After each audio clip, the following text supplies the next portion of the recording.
সোনা গাড়ি করে কোথাও যাওয়ার সময় রাস্তায় সোনা রূপা আর দীপাকে কল্পনা করে। কল্পনায় রূপা বলে, রূপা তোমার জন্য মারা গেল হিংসুকুটি, আর তুমি মাকেও এত কষ্ট দিলে, রূপা কখনই তোমাকে ক্ষমা করবে না। হ্যাঁ বন্ধুরা, এমনটাই দেখতে পাবো আমরা অনুরাগের ছোঁয়া সিরিয়ালের আগামী পর্বতে। দীপা রান্না করার জন্য চলে যায়। সোনা দীপার কথা মনে করে যেন তার মা তার কাছেই আছে। তখনই রান্নার গন্ধ পেয়ে সোনা নিচে নেমে এসে দেখে দীপা রান্না করছে। রান্না করতে দেখে সোনা চমকে যায়। আর চারু ও দীপার রান্নার গন্ধ পেয়ে দীপাকে বলে, অনেক সুন্দর গন্ধ বেরিয়েছে, জানি না খেতে কত মজা হবে। চারু সূর্যকে কল দিয়ে বলে আজ যেন তাড়াতাড়ি বাড়িতে চলে আসে। সূর্য মনে মনে ভাবতে থাকে, আজ আমার মনটা কেন এমন করছে, মনে হচ্ছে সবাই আমার খুব কাছেই আছে। আর সূর্য চারুকে বলে দেয় যে আজ খুব তাড়াতাড়ি বাড়ি ফিরবে। সূর্য বাড়ি আসতেই দীপা আর সূর্য দুজনকে দেখে ফেলে। দুজনের কাছে চলে যায়। তখন সূর্যকে জিজ্ঞেস করে, এটাই কি তাহলে আমার সোনা? আমি ঠিকই চিনতে পেরেছিলাম আমার সোনাকে।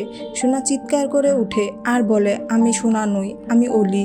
তখন সূর্য সোনার উপর রেগে বলে, তুমি অলি নও, তুমি সোনা। আর সোনা দীপার সাথে খুব খারাপ ব্যবহার করে। দীপা সোনার কাছে যেতেই সোনা দীপাকে ধাক্কা দিয়ে সরিয়ে দেয়। তখন সূর্য বলে, মায়ের সাথে কেউ এমন ব্যবহার করে, মাকে সরি বলো। তখন সোনা বলে, তুমি সব ভুলে যেতে পারো বাবা, আমি কিছুই ভুলিনি। হঠাৎ কল্পনা থেকে বেরিয়ে আসে আর ভাবে, বাবা যদি তাড়াতাড়ি বাড়ি চলে আসে মাকে দেখে ফেলবে। তো বন্ধুরা, সকল সিরিয়ালের সকল আপডেট আগে পেতে আমাদের চ্যানেলটি এখনই সাবস্ক্রাইব করে পাশে থাকুন। ধন্যবাদ।